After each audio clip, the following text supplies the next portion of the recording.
Bem-vindos à Rede São Paulo Saudável e mais um programa Saúde em Questão. Um programa feito por vocês e para vocês, nossos colaboradores da saúde, que estão aí no atendimento à nossa população do município de São Paulo. E hoje nós vamos tratar de um assunto que todos nós queremos chegar um dia, que é falar sobre saúde do idoso. A saúde do idoso, nós trouxemos o médico geriatra, Dr. Sérgio Márcio Pacheco Pascoal, que já está habitué aqui da nossa roda de conversa, essa conversa que a gente tem aqui, desse bate-papo, que a gente procura compartilhar conhecimento com vocês e poder falar. Ele, como médico geriatra e coordenador da área técnica de saúde da pessoa idosa. Sérgio, seja bem-vindo mais uma vez e vamos conversar um pouquinho sobre a saúde do idoso. Aliás, sobre um evento que vai ocorrer dia 1º de agosto também, que vai tratar, que é uma roda de conversa sobre a saúde do idoso, que parece que vai ser dividido, e nós vamos explicar tudo isso durante esse nosso programa. É isso mesmo, Sérgio? É isso mesmo. Olá a todos. E eu estou aqui com a maior satisfação participando outra vez, Paulo. Um pouco congesto por conta dessa rinite alérgica desse tempo, mas espero que a gente esteja levando a todos essa notícia interessante de uma oportunidade que os profissionais da saúde, do nível médio, técnicos e auxiliares de enfermagem, terão em se qualificar na atenção à saúde da pessoa idosa na cidade de São Paulo. Muito bom, Sérgio. Então eu quero começar essa nossa conversa, já que nós vamos ter essa oportunidade, essa capacitação dos profissionais do nível médio. Eu quero que você explique um pouquinho para nós, afinal de contas, como é que ficou essa questão, né? Explica um pouquinho para nós esse aumento repentino, aparentemente repentino, e que atinge não só o nosso país, mas mundialmente, né? Esse aumento da expectativa de vida. Né? A gente fala repentino, talvez porque a gente sofra mais aqui no nosso país com isso, mas eu queria que você explicasse um pouquinho sobre... Na verdade, o envelhecimento populacional, ele, nos países em desenvolvimento, ele está se dando de uma forma muito mais rápida do que aconteceu nos países já desenvolvidos, Europa, Estados Unidos, Japão, em que levaram 120 anos para a proporção de pessoas idosas na sociedade ultrapassar a barreira dos 14%. Né? Europa levou 120 anos, Japão por aí também, enquanto que as sociedades mais emergentes, o Brasil incluso, esse período vai ser metade ou até um pouco menos, 50 anos. Quer dizer, em 50 anos, nós vamos sofrer este processo de envelhecimento populacional. E São Paulo já está pertíssimo. Né? São Paulo já está agora, nesse ano de 2014, com 13,4% de idosos. Né? E o Brasil inteiro. Por que aconteceu isso aqui? É uma conjunção de fatores. O que leva ao envelhecimento populacional, primeiro tem de haver a diminuição da mortalidade. Quer dizer, o desenvolvimento da ciência, não só da medicina, né, mas o desenvolvimento urbano das sociedades vai fazendo com que as pessoas não morram em fases precoces da vida e vão atingindo cada vez mais idades mais longevas, 60, 70, 80 e 100 anos. Né? Hoje uma mulher já tem a possibilidade de viver 100 anos, com uma chance boa, né? Se bem cuidada, se tiver, né, um envelhecimento bom. Então, primeiro é a queda da mortalidade. Isso é fundamental. Só isto não leva a esse envelhecimento. Eu preciso, quase concomitantemente, fazer acontecer a diminuição da fecundidade. Isto é, cada vez nascer menos crianças. Né? Aumentando a vida, a longevidade, e a base piramidal da pirâmide etária começar a se estreitar por causa de um menor número de nascimentos, faz com que a proporção de pessoas que chegam lá nas idades da velhice começa a aumentar. Então, a mulher no Brasil, na década de 70, ela tinha uma fecundidade por volta de 6 a 7 filhos em idade fértil. Hoje, o censo de 2010 mostrou já no Brasil 1,98 filhos por mulher. Isso é abaixo de 2. É 2,1, que é a reposição populacional, isto é, morre o pai e a mãe, ficam 2 pessoas, né, na sociedade. E isto já no Brasil já não está mais, 1,98. Essa queda da fecundidade foi rapidíssima. Na Europa, levou 70 anos para cair de 5 para 2. O Brasil, de 70 para 2010, 40 anos. Nós já passamos esse período. Então, esses 2 fatores juntos, aumento da longevidade devido à mortalidade diminuída e a queda da fecundidade, fazendo com que nasçam menos crianças, leva ao envelhecimento populacional, que é o aumento da proporção de pessoas idosas numa sociedade. E esse impacto é visível, né? Quer dizer, nós temos aqui, a gente tem vários problemas, mas a gente acaba percebendo mais, porque este envelhecimento é um impacto social, psicológico, familiar, econômico, político. Tem uma série de coisas envolvendo esse processo, né? E a gente sabe que a gente tem que se preparar. Agora, qual seria, ou qual é, o idoso do século XXI, o desejável para nós? Já realmente o idoso atual já é bem diferente do idoso da década passada, ou do século passado, né? Em que a pessoa aos 50 anos, a expectativa de vida menor, ela já se colocava numa atitude quase que de aposentadoria da vida. A pessoa se aposentava, vestia o pijama, o chinelo, ficava em casa. A mulher já trabalhava só em casa, ela não saía mais, ficava mais restrita, os filhos já tinham saído, não tinha muitas atividades fora de casa. Então, era uma vida bem diferente, mas, vamos dizer, não é pacata, é uma coisa muito mais sem sal, sem sabor. Hoje, as pessoas, com a longevidade e com essa possibilidade de continuar ativas por mais tempo, elas passam a ter novas expectativas. Os idosos, as pessoas que estão chegando na velhice, como eu, por exemplo, né, já estou na velhice.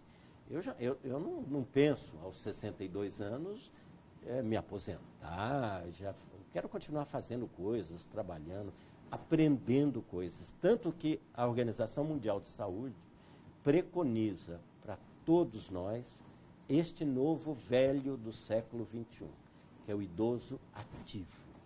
O envelhecimento ativo tem de ser esse nosso parâmetro. Esse é o novo padrão de velhice. Tanto nas categorias sociais, como que cada pessoa se enxerga socialmente nos seus papéis, na vida de família ou na vida na sociedade, mas como nas políticas. Por exemplo, nas políticas públicas. Nós, da saúde, temos de favorecer, né, o envelhecimento ativo das pessoas. Envelhecimento ativo não é só atividade física. É ativo porque ele é partícipe de toda a sociedade.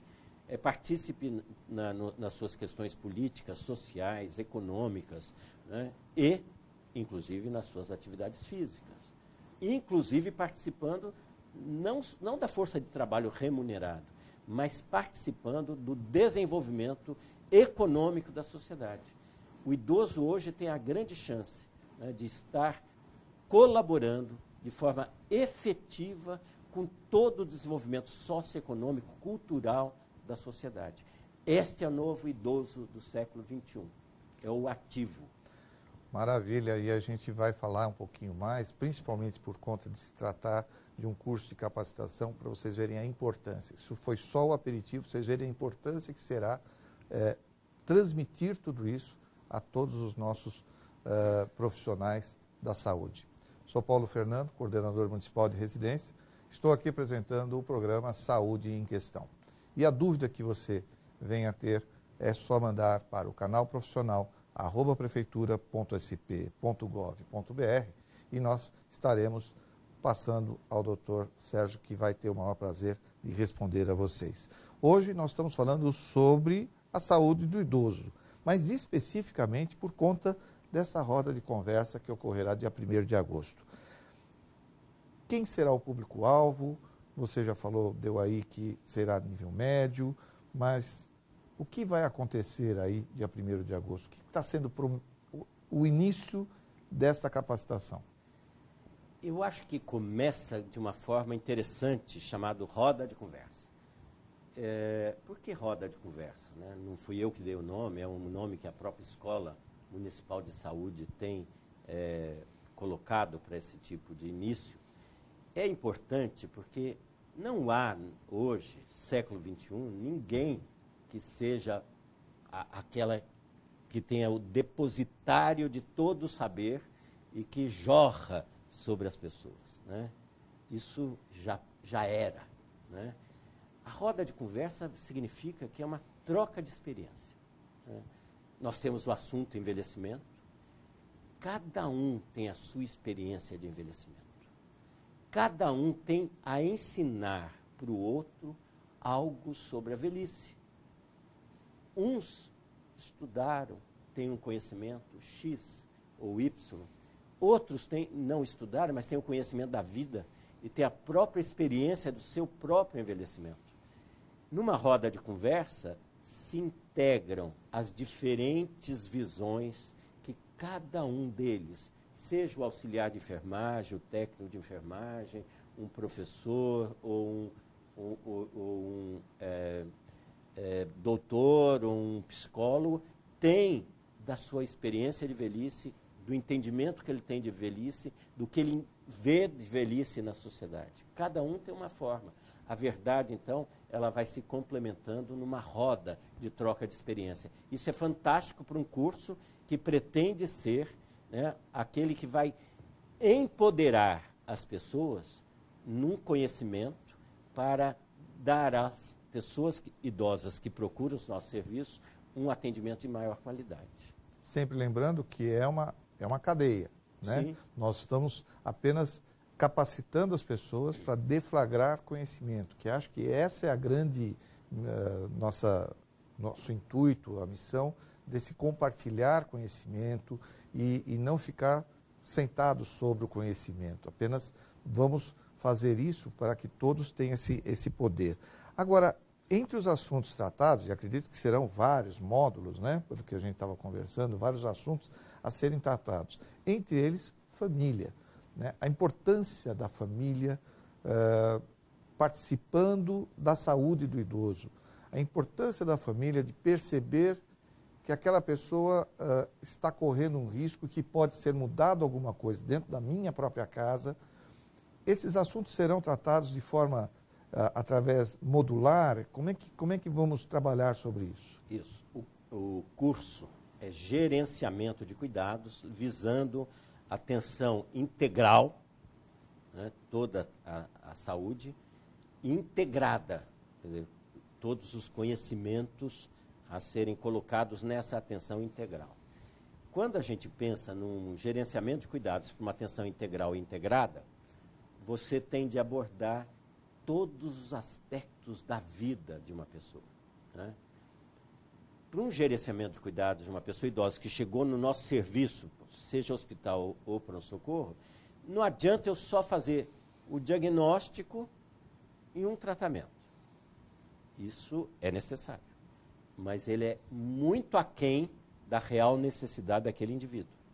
Eu tenho de conhecer todo o contexto em que ele vive. Por exemplo, a família. Por isso que são diferentes módulos que abordam diferentes aspectos da vida de cada um de nós. Né? A família é fundamental. Ainda mais num século XXI, em que a família está em plena transformação. Né? Não temos mais aquela família antiga, cheia de filhos, em que todos compartilhavam quase o mesmo teto. Né? Mudou muito já no fim do século passado e agora, mais ainda, em que nós temos uma família mais pontual. todos trabalhando fora, a mulher saiu para o mercado de trabalho e a possibilidade de cuidar de uma pessoa que se adoenta ou uma pessoa que fica mais dependente, isso na velhice é uma possibilidade muito grande, fica menor. Antigamente a mulher era a cuidadora. A cuidadora. Essa mulher hoje tem outros papéis na sociedade fundamentais, importantíssimos. A sociedade, então, tem de se organizar para cuidar. Então, discutir família, que apoio essa família pode dar, quais são as responsabilidades da família no século XXI, totalmente diferente do que há 30 anos atrás, não vamos nem jogar muito tempo. Há 30 anos atrás, as famílias eram outras, né? Então, como é que é cuidar de um idoso numa situação em que as famílias são diferentes, né? Quais os papéis que o setor público vai ter de assumir frente a papéis diminuídos possíveis que as famílias já não conseguem mais dar para suas pessoas, não só idosos, né? Suas pessoas mais dependentes, que mais necessitam de cuidados. Então, pensar na família, como é essa questão, é muito importante. Ao mesmo tempo, se posso falar mais claro. Um pouco? Eu falo muito, hein? Ao mesmo tempo... Mas a vantagem de você falar muito é que você traz toda essa bagagem que você tem. Então, eu quero mais é que você fale. Além disso, tem um outro fator, Paulo. Que família cada um produziu? Isto impacta lá no fim. Dependendo de como eu fiz e formei a minha família, eu serei, ao final, se dependente, pouco ou muito acolhido. Quanto que eu dei para essa família para depois receber em troca? Não que a gente faz para receber, mas é evidente que isso impacta. Se eu fui um pai totalmente ausente, né? Como é que será depois se eu necessitar de cuidado dos meus filhos, que já serão poucos e que estarão assoberbados com trabalho, etc. Como é que isto... E sem contar que hoje na sociedade, muitos casais estão sem filhos. Aumentando o número de casais que não desejam filhos. Tá certo? Cada e vez com mais. isso, a velhice, ela torna-se assustadora. Porque há uma diminuição de pessoas à sua volta. Como procurar essas pessoas? Primeiro, eu acho que não é tão assustador se os serviços públicos, né, assumirem o papel, né? Não haverá muita família no futuro. Exato. Já tem sociedades muito próximas disso. Por exemplo, Japão já tem esse envelhecimento. Que a sociedade vai ser muito mais importante, né? Exato. O núcleo então, social. A própria sociedade e o público terá de tomar para si algumas funções que as famílias hoje teriam, né? É por isso que a colônia japonesa ela se sobressai, porque ela se reúne, né, socialmente. Socialmente. Eles fazem festas sociais. Isso é o impacto já, é o reflexo desse movimento? Eu acho que não é só desse movimento. Acho que já tem toda uma questão cultural que vem de séculos, né? Uhum. Então, é uma sociedade que ela preserva. Eu sou casado com uma pessoa japonesa, né? Minha mulher é japonesa. É uma sociedade que preserva essa questão Mas é um caminho a ser convívio. Observado como um caminho certeiro, né? Fundamental. À medida que vamos envelhecendo, nós vamos perdendo os elos, né? Amizades de infância, Sim. familiares, etc. Os filhos cada vez menos saem de casa quando tem, né? Depois a gente se aposenta, sai do trabalho. Se a gente não formar vínculos e ter uma rede de apoio social, de amizade, a velhice vai ser muito mais difícil. Muito mais difícil. Agora, Sérgio, sobre os assuntos tratados, aí entra também a questão nutricional, são coisas que vão ser discutidas no evento. Sim. Quer dizer, levar as questões da importância de uma alimentação saudável, Sim. né? Da questão da higiene pessoal, como é que vai ser esses núcleos que vocês pretendem fazer? São 8 núcleos, né? Eu não lembro de todos, mas tem a questão inicial, com as informações sobre envelhecimento e velhice. Depois tem uma questão da família, vem a questão dos hábitos e estilos de vida, a questão do próprio gerenciamento de cuidados, tem uma parte muito prática, né? Como que o auxiliar de enfermagem, o técnico de enfermagem, tem de fazer para cuidar, por exemplo, sondas, abordagem à pessoa que chega, a pessoa idosa, como é que ele trata, qual é a comunicação, a melhor forma de comunicação, a melhor forma de agir, em alguns casos, como agitação, confusão mental, como ele vai agir com determinadas doenças. Então, tem todo o módulo das condições crônicas muito prevalentes na velhice, e condições crônicas de todos os tipos, né? Depois, nesse gerenciamento também, quais os tipos de tratamento e como ele vai atuar, por exemplo, para impedir escaras, para prevenir quedas, uma coisa bem prática. E depois, no final, ele vai ter também de gerenciar um caso. Na verdade, a gente vai querer que os alunos, vamos dizer assim, os participantes do curso, eles tenham uma proposta prática de um caso do dia a dia que eles veem lá. Escrevam, conte para nós, eles planejem como é que vai ser o cuidar de um idoso X que está chegando na minha unidade dessa forma.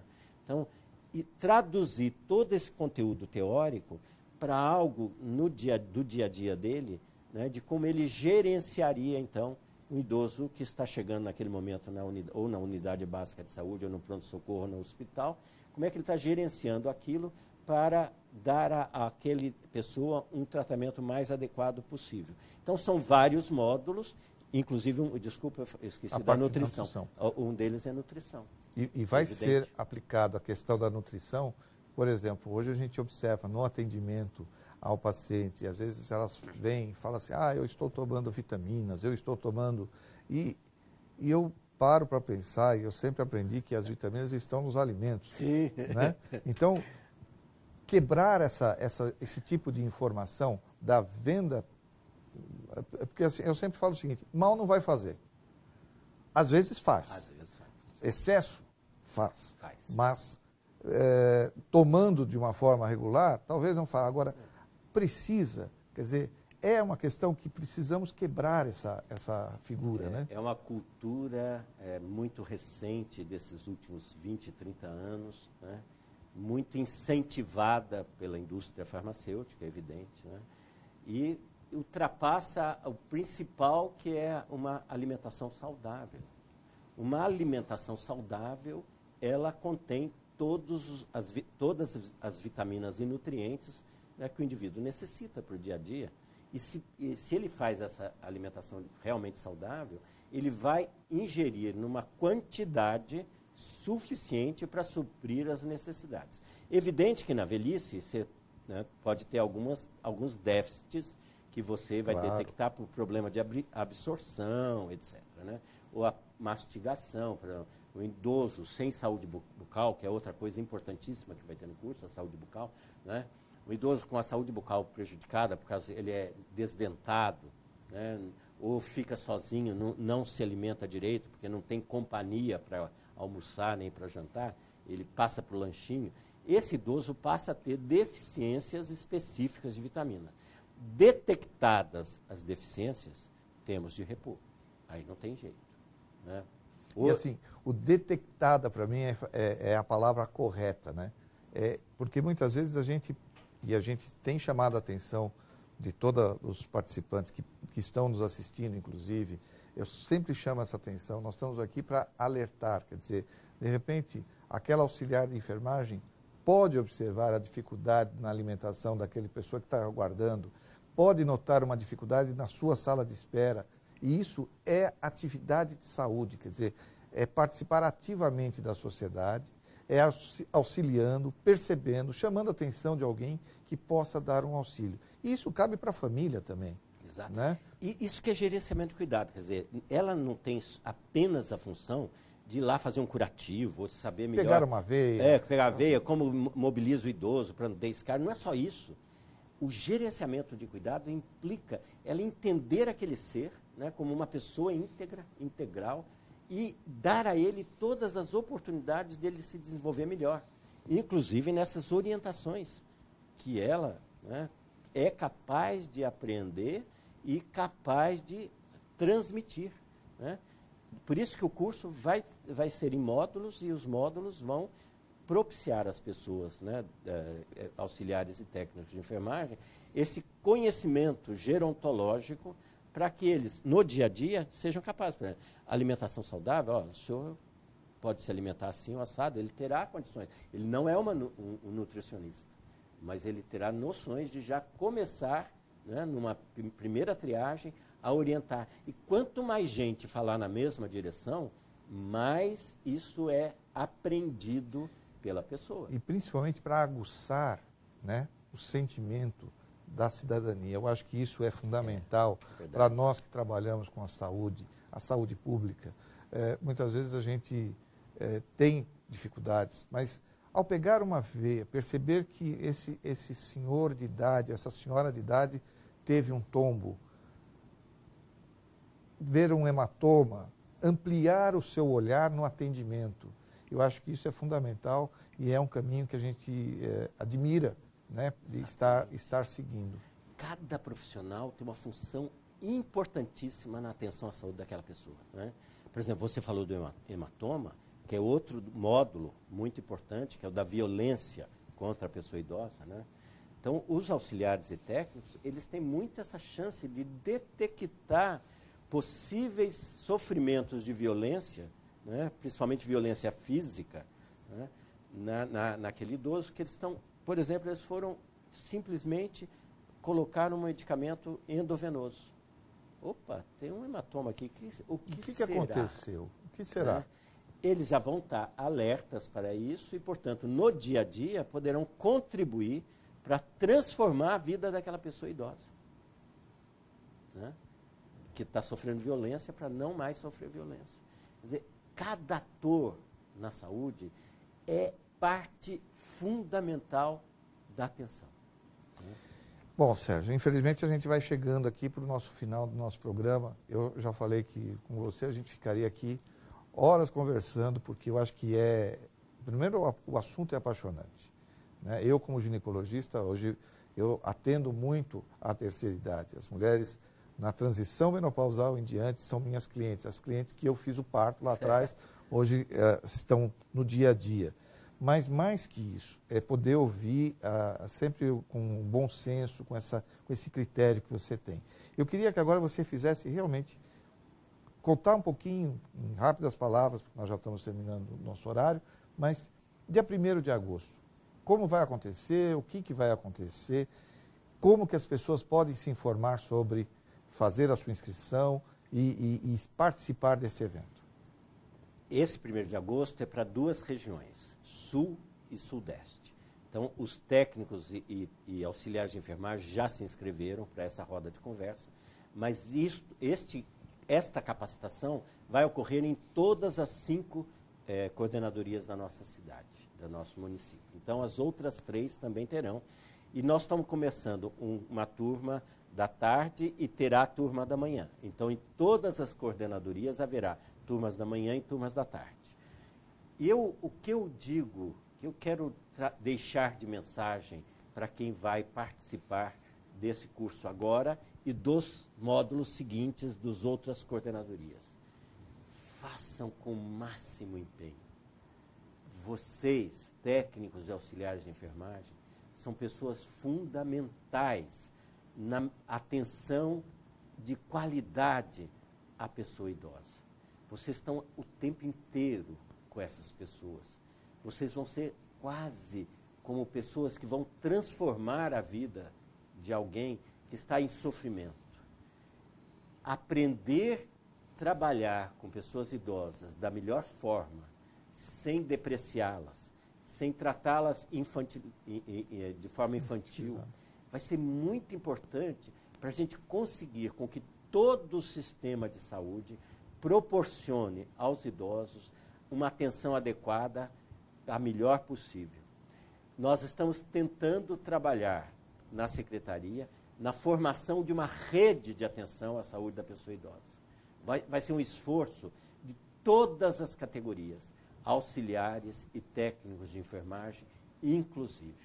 Então, eu pediria a vocês um máximo empenho, um máximo esforço nesse curso, para vocês apreenderem noções de gerontologia que serão muito úteis na prática do seu dia a dia, no trabalho com os idosos que procurarem os locais em que vocês trabalham.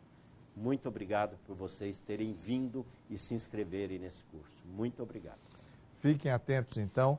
Vocês já estão convidados, estão mais do que convidados a participarem. Vocês veem da importância que vocês fazem para esse atendimento à saúde no nosso município.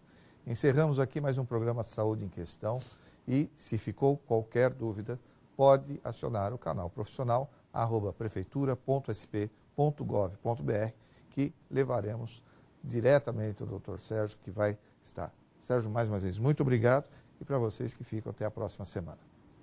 Muito obrigado.